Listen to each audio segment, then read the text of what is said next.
Olá, como vai você? Tudo bem? Mais um dia Deus nos deu. Vamos agradecer a Ele, procurar viver Ele de acordo com a sua santa e soberana vontade. Meu amigo, minha amiga, vamos meditar um pouquinho na palavra de Deus? Vamos meditar sobre a volta de Jesus. Jesus, quando esteve aqui nessa terra, né? Quando foi chegando nos momentos finais da sua vida, ali no livro, no Evangelho de João, aí, no capítulo 13 de João, tem o lava-pés e a Santa Ceia que ele instituiu. Depois, o 14, 15, 16, tem instruções só para 11 discípulos. Judas já tinha abandonado o pessoal lá. E no 17, Jesus faz a oração sacerdotal. Interessante que no capítulo 13, no finalzinho ali, Jesus fala o seguinte: eu vou embora e para onde eu for, vocês não podem ir. Os discípulos ficaram, nossa, sem saber. Falaram, Senhor, mas como que pode? Nós não vamos nunca deixar o Senhor, nós vamos, Senhor, para onde o Senhor quiser, nós vamos, né? Falou, não, eu vou e vocês não vão poder ir agora. Aí Pedro, né? Pedro sempre assim, né? Falou, Senhor, mas que negócio que é esse? Eu vou a qualquer lugar, se eu for para um lugar para morrer, eu estou disposto a dar a vida pelo Senhor, né? E você imagina, né? Pedro, Tiago, João, muitos discípulos ali, tinham deixado o seu trabalho, né? Empresa de pesca, tudo, deixado seus pais, e há 3 anos seguindo Jesus.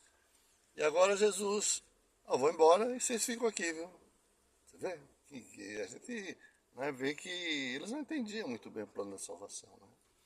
E aí no capítulo 14, 1 a 3, aí Jesus diz para eles, não se turbe o vosso coração.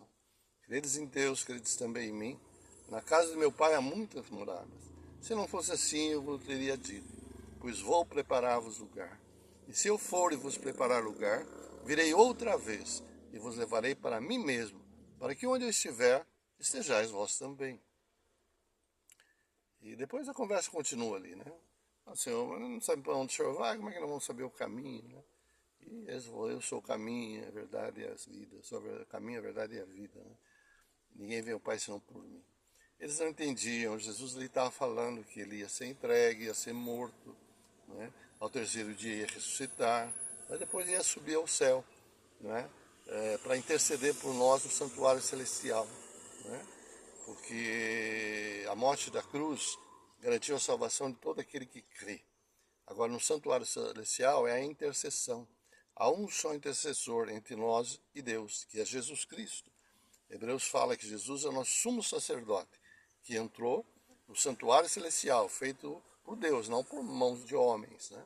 Então, veja bem, aquilo que Moisés fez no passado, aquele sacrifício de cordeirinho, o sacerdote recebendo as confissões de pecado, intercedendo pelo povo, eram tudo sombra de Cristo. E isso quando Jesus morreu, tanto que quando ele morreu na cruz do Calvário, o véu do templo, que esperava o Santo do Santíssimo, rasgou de alto a baixo, né?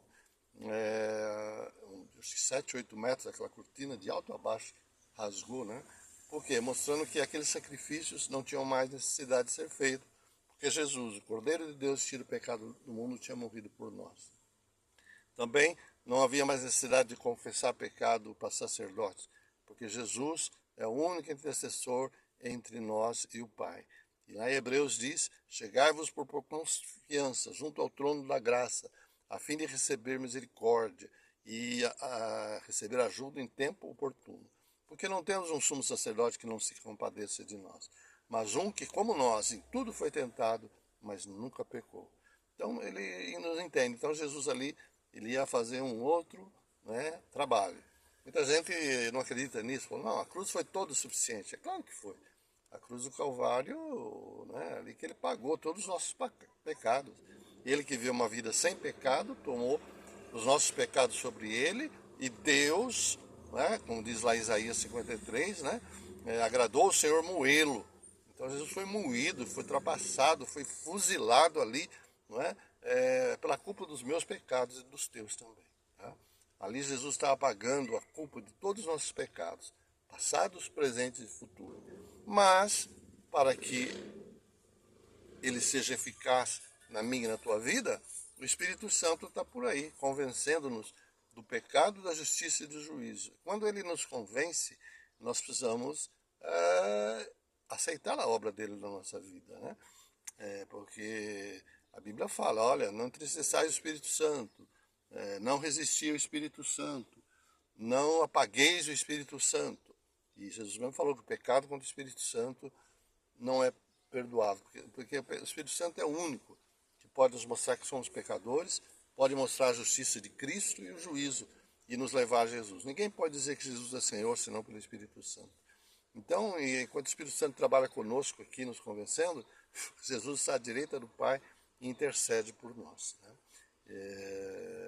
Por isso que a carta de João, né, a primeira carta de João, capítulo 2, versículo 1 em diante, diz: Filhinhos, essas coisas vos escrevo para que não pequeis. Todavia, se alguém pecar, temos um advogado para com o Pai, Jesus Cristo, o justo. Então, ele é o sumo sacerdote, é o nosso advogado junto ao Pai. E aí Provérbios diz, né? Aquele que encobre suas transgressões nunca prosperará, mas aquele que as confessa e deixa alcançar a misericórdia. Então Jesus está diante de Deus, intercedendo por cada um de nós. E vai ter um momento em que o evangelho eterno será pregado em todo mundo, testemunho em toda a gente, então virá o fim. Aí cada um dos seres humanos terá feito sua decisão, aceitado o plano da salvação ou rejeitado o plano da salvação. Aí cessa a intercessão de Jesus no santuário celestial, né? Jesus diz, está feito, né? E aí é o momento da volta de Jesus, né? Virei outra vez e vos levarei para mim mesmo, para que onde estiveres estejais vós também. Então aqui, queridos, é que está a promessa da sua volta. Como ele vai voltar? Tem pessoas que complicam muito, sabe? Pegam as profecias lá de Daniel e fazem uma interpretação errada e diz que Jesus vai voltar só para a igreja, depois vai voltar daí 7 anos. Né? A Bíblia não fala isso. A Bíblia diz que Jesus vai vir nas nuvens dos céus com poder e grande glória, com todos os seus anjos com ele, né? Tanto Mateus, né, diz que todos verão, e Apocalipse 1,7 diz todo olho verá. Então, quando Jesus voltar, lá Isaías diz que os salvos vão olhar para o céu e dizer, esse é o nosso Deus a quem esperávamos. Esse é o nosso Deus a quem aguardávamos. Na sua salvação gozaremos e viveremos. E, ao mesmo tempo, nós vamos ver que os ímpios, né, lá em Apocalipse capítulo 6, diz que eles vão esconder os rochedos nas rochas, né, e vão dizer, caia sobre nós, escondendo na face daquele que está sentado no trono, né. Então, será um dia muito alegre e feliz para aqueles que esperam Jesus. E será um dia terrível para aqueles que rejeitaram a salvação em Cristo Jesus, nosso Senhor, né? Então, Jesus voltará, né? E Jesus deixou os sinais da sua vinda, né? E se você vê pelas profecias, estão se cumprindo todos esses sinais, né? E da nossa parte, o que precisamos fazer é o seguinte: as últimas palavras de Jesus registradas na Bíblia, lá em Apocalipse, Jesus diz, eis que venho sem demora, ou eis que cedo venho. João responde, amém, ora vem, Senhor Jesus. Então nós aguardamos ansiosos a volta de Jesus. É o momento em que eu vou ver meu papai, minha mamãe ressuscitado. É o momento em que todos os queridos, né, que a morte já levou, que morreram em Cristo, vão ressuscitar. E a gente vai estar junto, né? A palavra de Deus diz, né? O mesmo Senhor, dado a palavra de ordem, ouvido a voz do arcanjo, ressoada a trombeta de Deus, descerá do céu. E os que morrerem em Cristo ressuscitarão primeiro. Depois nós, os que ficarmos vivos, seremos arrebatados juntamente com eles, a encontrar o Senhor nos ares, aí estaremos para sempre com o Senhor. Portanto, consolai-vos uns aos outros com esta palavra. Então, essa é a bendita esperança, irmãos. Quando um crente em Jesus morre, a gente diz até logo, até breve. Jesus vai voltar e nós vamos subir todos juntos para o céu. Não vai ninguém na frente de ninguém, viu, irmão? E nós temos outro vídeo aí que fala sobre a imortalidade que nós vamos receber quando Jesus voltar aí, nós que aceitamos o Evangelho. Porque lá em Coríntios 15 diz, né, que no momento, no abrir e fechar de olhos, os que morreram ressuscitarão incorruptíveis. Depois nós, se estivermos vivos, seremos transformados. No abrir e fechar de olhos, nosso corpo vai se revestir de incorruptibilidade. Quer dizer, está vendo essa barbinha branca, esse cabelinho branco aqui, que já está com bastante falha, não haverá mais. Vai ser tudo perfeito. Você, minha amiga, minha linda, vai ser mais linda ainda, viu? Tudo de perfeições vão terminar, vamos ser corpos gloriosos, igual o corpo de Cristo, diz Filipenses, né? E aí quando isso que é mortal se revestir da imortalidade, ali nós vamos ser imortais. Até lá nós somos candidatos à imortalidade, mediante a aceitação do Evangelho de Cristo, tá bom? E aí nós vamos subir todos juntos e estar com Cristo para todo o tempo. Essa é a volta de Jesus. Prepare para ela. Quero encontrar você lá. Tchau, tchau. Deus abençoe. Tchau.